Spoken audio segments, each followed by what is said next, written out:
Unang Korinto 3:16, hindi ba ninyo alam na kayo'y templo ng Diyos at naninirahan sa inyo ang Kanyang Espiritu? Naninirahan, kapisan, kaisa, suma sa atin ang Diyos. Ano ang kinalaman niyan sa atin pong pag-aaral? Sapagkat kung ano ang pakitungo sa Diyos, ay siya ring pakitungo sa sarili. Kung ang Diyos ay nakikipisan sa atin, kung ang Espiritu ng Diyos ay nasa atin, pwede bang may gawin ka sa Diyos na hindi mo rin ginawa sa iyong sarili? Parang binaril mo ang noo mo, di ikaw ang nasaktan. Tinaga mo ang kamay mo, di ikaw ang nasaktan. Ganon din ang nangyayari sa atin sa bawat gawin natin sa Diyos. Kung minamahal mo ang Diyos, minamahal mo ang iyong sarili. Tinatalikuran mo ang Diyos, kanino ka tatalikod? Di sa sarili mo rin dahil sa iyo nakikipisan ng Diyos. Wala tayong pwedeng gawin sa Diyos na hindi tayo ang aani at hindi tayo ang tatablan noon. Sa atin din mangyayari yon. Pangalawang Samuel 7:1-2. Dahil si David ay nakatira sa isang palasyo, nais din niyang ipagpagawa ng palasyo yung kabanang tipan na sagisag ng presensya ng Diyos. Si David ay panatag ng nakatira sa kanyang palasyo. Sa tulong ni Yahweh, hindi na siya ginagambala ng kanyang mga kaaway. Tinawag niya si Nathan at sinabi, ang tahanan ko yari sa Cedar, samantalang nasa isang tolda lamang ang kaban ng Diyos. Nahalata ni David na maganda ang trato niya sa sarili niya, pero parang hindi kasing ganda nun ang pagtrato niya sa presensya ng Diyos.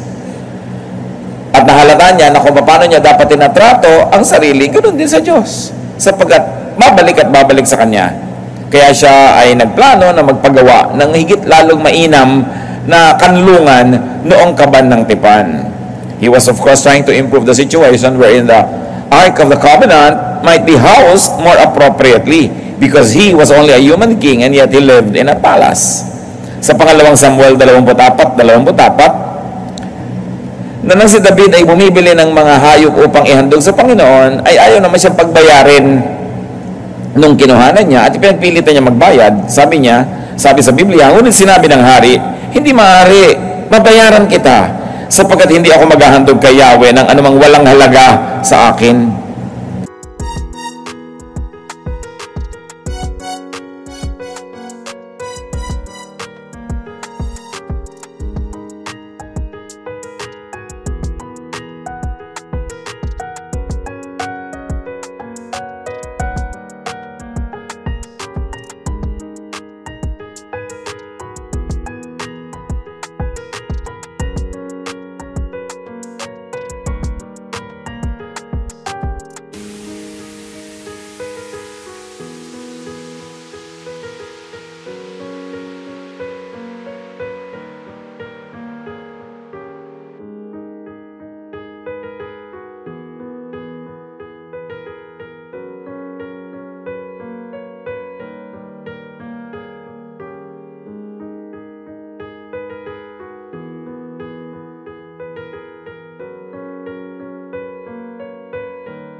Kaya't binayaran ni David ang giikang yon at ang toro sa halagang 50 pirasong pilak. Dahil sa hari, nung kumukuha siya ng hayop doon sa supplier, ayaw siyang pagbayarin, wag na lang, libre na lang. Sabi niya, ayoko ng mga patiway-tiway dahil yan ay ibibigay ko sa Diyos. Mahal ang Diyos, kaya mahal din ang ibibigay ko sa Kanya. Napakaganda sa salitang Tagalog yung mahal because it means beloved and it also means expensive. Kasi mahal ka, hindi ka bibigyan ng mura. Kasi sa atin, yung mura na inexpensive or cheap, curse din yung huwag mo kumurahin. Kasi pag binibigyan ka ng mura, minumura ka. Pag minamahal ka, binibigyan ka ng mahal. Kaya alam na alam niyo yung tao nagmamahal sa Diyos, hindi niya minumura ang Diyos, hindi mura-mura lang yung binibigay niya. Hindi yung, offering nga pala, ano nga bang natira ko dito, yun. Kung gano'n ang trato mo sa Diyos, ang totoo lang, gano'n din ang trato mo sa sarili mo, hindi mo pinapahalagahan, hindi mo binibigyan ng mamahalin, sapagkat yung Diyos na binibigyan mo ay Diyos na nasa sayo rin eh. Diyos na tumutulong sa'yo, Diyos na nagmamahal sa'yo, Diyos na lumikha sa'yo, tapos itatrato mo ng gano'n lang, edi sa'yo rin yun babalik. Kaya sabi nitong si David, I'm not going to give God anything that costs me nothing. It's going to be expensive. Ramdam, dama, kasi mahal ko siya. Ano po mga katotohanan dito ang nais nating bigyan ng diin? Ang ginagawa sa Diyos, ang siya ring ginagawa sa sarili. Ang pagpipitagan sa Diyos ay pagpipitagan din sa sarili. Ang gumagalang sa Diyos ay iginagalang din. Pansinin niyo mga kapatid, yung mga bumabasto sa Diyos, nagiging bastusin din sila. Yung mga tumatalikod sa Diyos, tinatalikuran din sila ng maraming magagandang bagay. Yung nagpapahalaga sa Diyos, pinapahalagahan din niya ang sarili niya. Nakakita ka naman ng tao nagpapahalaga sa Diyos tapos naglalakad ng hubad-hubad sa kalye. So niya, mahalaga sa akin ng Diyos tapos bumulwak na yung dibdib niya sa lalim ng kanyang neckline. Hindi, nagpapahalaga ka sa Diyos, ang nagiging ending, pinapahalagahan mo rin yung katawan mo eh. Kasi kahit hindi mo iniisip yan, kahit hindi ka conscious, alam mong nananahan sa iyo ang Diyos. Kaya yung tao nagpapahalaga sa Diyos, pati sa pagkain, hindi nagtitira ng kung ano-ano, hindi burara sa mga gamit. Kasi ang Diyos is God of order. Because the moment you turn your back on God, then you turn your back on the decent part of yourself. Because God is your decency.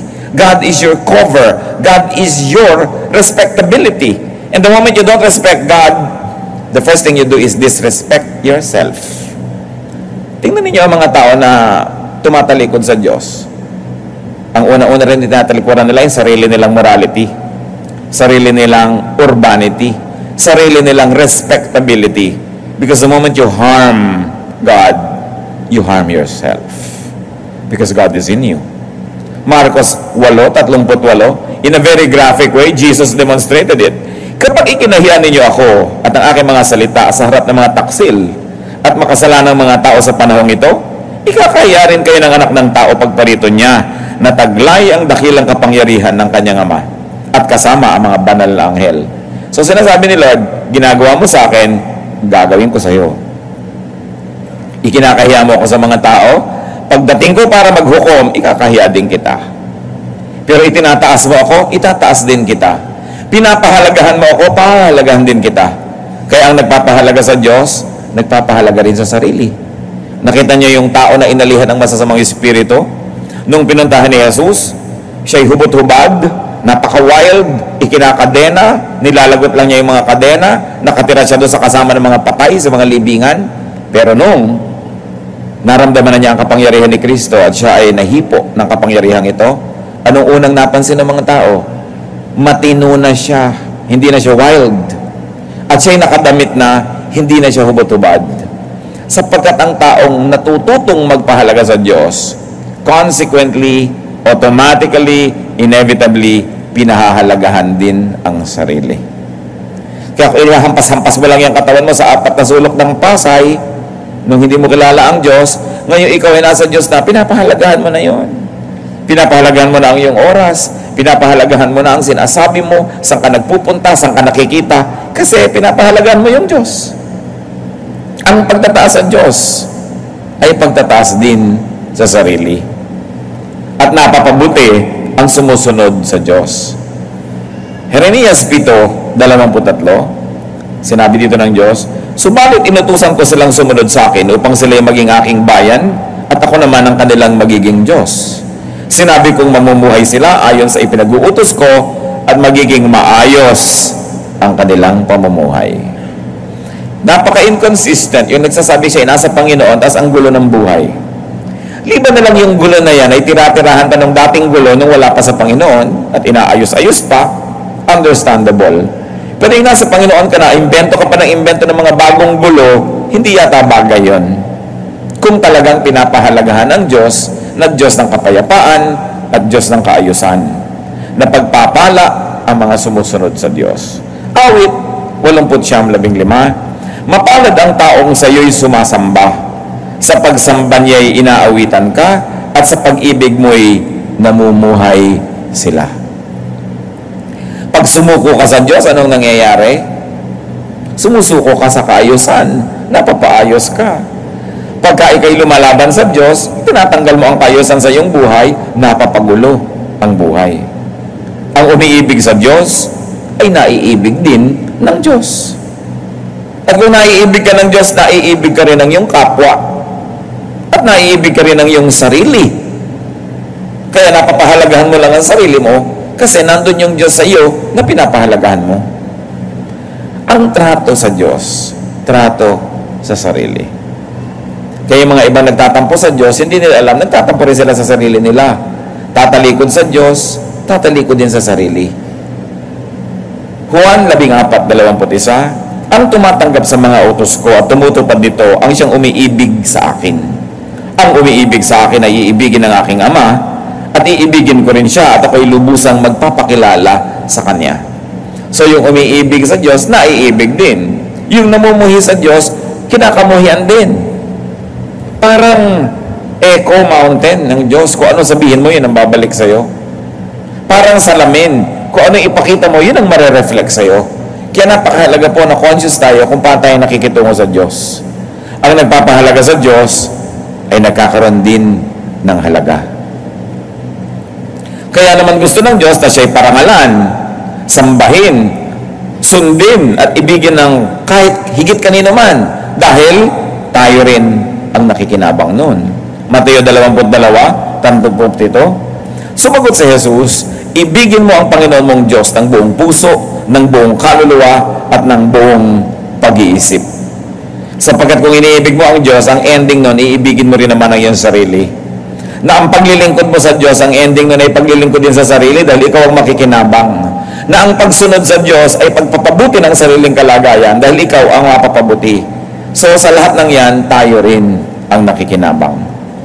At ano pa pong isang katotohanan napakahalagang laging alalahanin, ang ipinagkakait sa Diyos ay ipinagkakait din sa sarili. Yung nagdadamot sa Diyos, pinagdadamutan nyo ang inyong sarili. Dahil, sinabi ni Jesus, Lucas 6:38, magbigay kayo at kayo'y bibigyan ng Diyos. Hustong takal, siksik, liglig at umaapaw pa ang ibibigay sa inyo. Sapagkat ang panukat na ginagamit inyo sa iba ay siya rin gagamiting panukat sa inyo. So if you're generous to God, God becomes generous to you. Whatever you give to God, God gives back. So sino mang tao ang matalino ay hindi niya pagkakaitan ng Diyos. Hindi niya pagkakaitan yung mga hinihingi sa kanyang, hindi lang yung mga donation, hindi lang yung mga material things, lalong-lalo yung obedience. Because when you deny God your obedience, you deny yourself the fruit of that very obedience. And in Christian dynamic, you keep only what you give away. And you lose what you try to keep. Ang sumusuway sa Diyos ay lumalabag sa sariling budhi. Nakita nyo? Kung hindi natin ito laging naalala, isipin, pag may ginagawa kayong masama, nagigilty naman kayo, di ba? Kumisa lang, pabawas ng pabawas yung intensity ng guilt na yan pag lagi nating binabaliwala. Pero meron pa rin. Bakit pag may nasabi kang masama, parang nalamukot din naman yung puso mo. Pag may pinagdamutan ka, you don't feel good. Pagka meron kang ginawa ng masama, hindi ka rin makatulog. Pag may ginawa ka naman ng mabuti, natutuwa ka. Kaya according to studies, yung daw gumagawa ng mga charitable works, actually lumalawig ang buhay, mas mabilis gumaling sa mga sakit, at mas malakas ang panlaban nila sa sakit. Kasi meron silang kasiyahan eh. Pero ginawa yun sa kapwa. Alam nyo kung bakit? Kasi ang ginawa mo sa kapwa ay ginawa mo sa Diyos. Ang ginawa mo sa Diyos, ginawa mo sa sarili mo. Kaya yung gumagawa ng mabuti sa kapwa, gumagawa ng mabuti sa Kanya. Kung hindi natin ito magawa dahil tayo banal, gawin natin dahil tayo matalino. Dahil alam mo na ang ibinibigay mo sa Diyos ay ibinabalik sa iyo. At ang sumusuway sa Diyos, kinakalaban ng sarili. Kaya may mga tao na nahahati. Hating-hati ang loob. Bakit? Kasi hindi nila sinusunod ang Diyos. Sila na naman ang nahihirapan. Hindi nila pwedeng takasan kasi nasa kanila naman ang Diyos. Sumasa atin ang Espiritu. Ang lumalayo sa Diyos ay lumalayo sa kanyang sarili. Ang lumalayo sa Diyos ay lumalayo sa kanyang sariling kaluluwa. Ang humihiwalay sa kanyang sariling pagkatao ay tinatawag nating nawawala sa sarili. Naliligaw ng landas. People tell you are beside yourself. It's not you. So, sino po ang taong buo? Yung alam na alam niya na ang kanyang pakikitungo sa Diyos ay pakikitungo sa sarili. Kaya pinakikitunguhan niya ng mabuti ang Diyos. O kaya pinapakitunguhan niya ng mabuti ang sarili niya. Ang ending din, pakikitungo ng mabuti sa Diyos. Sapagkat wala kang pwedeng gawin sa sarili mo rin naman na hindi mo ginagawa yun sa Diyos. Halimbawa, you treat yourself so cheaply, you are also doing it to God who is in you. Hindi mo pinapahalagahan ang sarili mo. Hinahayaan mo magigbastusin ka na lang dyan. Palasing-lasing ka dyan, walang gumagalang sa'yo. Kinakaladkad mo rin sa ganong pagkababa ang imahe ng Diyos. Ang Espiritu ng Diyos na nasa iyo. Kaya ang mga kasunod nun, mga hirap ng buhay, gulo, mga kasakitan. Ang pakikitungo rin sa kapwa ay siyang pakikitungo sa Diyos, tulad ng binabanggit natin. Ang kapwa-tao rin naman natin ay pinipisanan ng Espiritu ng Diyos. Mateo 25:40. Sasabihin ng hari, tandaan ninyo, nang gawin ninyo ito sa isa sa mga alagad ko, siya man ay pinakahamak, ako ang inyong tinulungan. So what was the Lord saying? Whatever you do to the least of these, you do to me. So, gusto natin maging mabuti sa Diyos? Maging mabuti tayo sa ating kapwa. Maging mabuti tayo sa ating sarili. O baligtad rin, gusto mo maging mabuti sa sarili? Maging mabuti ka sa kapwa. Maging mabuti ka sa Diyos. Napakaganda ng Tagalog dyan, kapwa-tao. Ibig sabihin, ikaw ay ako rin. Ako ay ikaw din. Wala akong pwedeng gawing masama sa iyo na hindi rin ako maapektuhan. Wala akong pwedeng gawing pag-ignore sa iyo na hindi rin ako yung na-ignore. Ang trato sa Diyos, ang trato sa kapwa, ay siya rin pagtrato sa sarili. Efeso 4:6. Iisang Diyos at Ama nating lahat. Yun ang tawag sa Diyos. No? Siya ay higit sa lahat, kumikilos sa lahat, at nananatili sa lahat. That's why courtesy is a very high form of religion. Yung ikaw ay magagalangin sa kapwa, naiisip mo siya, nagmamalasakit ka, meron kang pagmamahal, pagbubukod tangi sa kapwa. Napakataas na relihiyon yun kahit hindi ka pala simba. Sapagkat ang pagtrato mo sa kapwa ay pagtrato mo rin sa Diyos. Alangan namang dasal ka ng dasal, dipa ka ng dipa, taas-taas ka ng kamay. Pagkatapos, hindi mo naman pinapahalagahan ng iyong kapwa. Ini-ignore mo siya o sinasaktan mo siya. Anong uri ng relihiyon? Hati ka. Kasi kalahati ng sarili mo, sumasamba ka sa Diyos. Kalahati, sinisira mo ang kapwa mo na tinatahanan din ng Diyos, hindi sinasaktan mo rin ng Diyos. Napakahalaga po mga kapatid na ating mithiin sa buhay yung maging buo.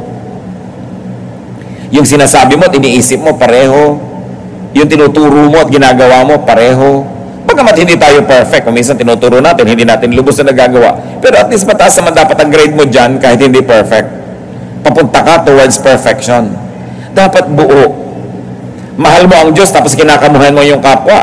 Kaya nga sabi sa Bible, if you say you love God but hate your brother, you're a liar. Dahil iisa yun eh. At tayo po ba nakarating na doon sa punto na nakita nating iisa yan? Na itong mabuting tao, itong masamang tao, iisa rin yan, member din yan ng katauhan. Kaya si Jesus sabi niya, pag ninakawan ka ng jacket, ibigay mo pa yung t-shirt mo. Kasi sabi sa kanya, mabasama.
Yan at mabuti, bahagi yan ng buong sangkatauhan. Bagamat iniingatan mo ng sarili mo na madamage ng masasamang tao, pero kahit masama siya, ginagawan mo pa rin ng mabuti. Kasi yun ang ginagawa ng Diyos. Gumagawa siya ng mabuti sa masasama. Iniligtas niya tayo while we were yet sinners. Hindi naman tayo iniligtas ni Jesus nung mabuti tayo eh. Bumuti lang tayo dahil nailigtas na. Kaya napaka-importante nakikita mo yung oneness with other people and oneness with God. Oneness with nature. May mga relihiyosong tao tapos hindi naman nila inaalagaan yung ilog. Dasal sila ng dasal but they are polluting the oceans. Ang Diyos, ang lumikha nun, siya ang nag-design ng balance ng nature. Tapos ini-imbalance mo, tapos dasal ka ng dasal sa Diyos. Hindi ba hati ka nun? Parang hindi ka consistent. At ang Diyos, sa Biblia, laging gusto niya yung isa, buo. Pag i-describe pa nga ni Jesus siya at ang Ama, kami isa. No? Lagi ang gusto niya, kayo, pag nagkakaisa, didinggin ng langit ang inyong panalangin. Kung ikaw mismo sa sarili mo, hati. Hindi maganda ang trato mo sa Diyos sa actual life, pero sa salita, sa praise and worship, ang ganda-ganda, di hati ka nun. Kaya sa ating kapwa, mga kapatid, makiramdam, magmahal, makiisa. That, let me say again, is a very high form of religion. Mateo 22:39, ibigin mo ang iyong kapwa, gaya ng pag-ibig mo sa iyong sarili. Magandang goal yan. Siguro sa buhay na ito, bihira yung makaka-perfect score kung meron man bago mamatay na talagang naibig niya yung kapwa niya tulad ng pag-ibig niya sa sarili niya. Pero ang mahalaga, over the days, the weeks, the months, the years, umaasenso tayo dito. That we are finding ourselves falling more and more in love with people, that there's more and more room in our hearts to love people and to love very especially the unlovable. Normal naman na mahalin mo yung kaibig-ibig, pero yung mahalin mo yung nakakainis, yun na yata ang spirituality.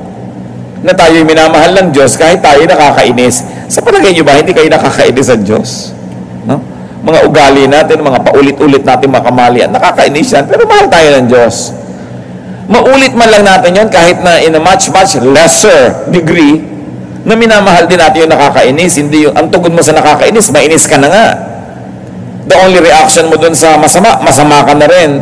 Nasaan yung Espiritu ng Diyos? Yung mai-translate natin yung mga, kung ano-ano mga religiosity sa ganong actual life. That there is more love in your heart, more room for accommodation of other people.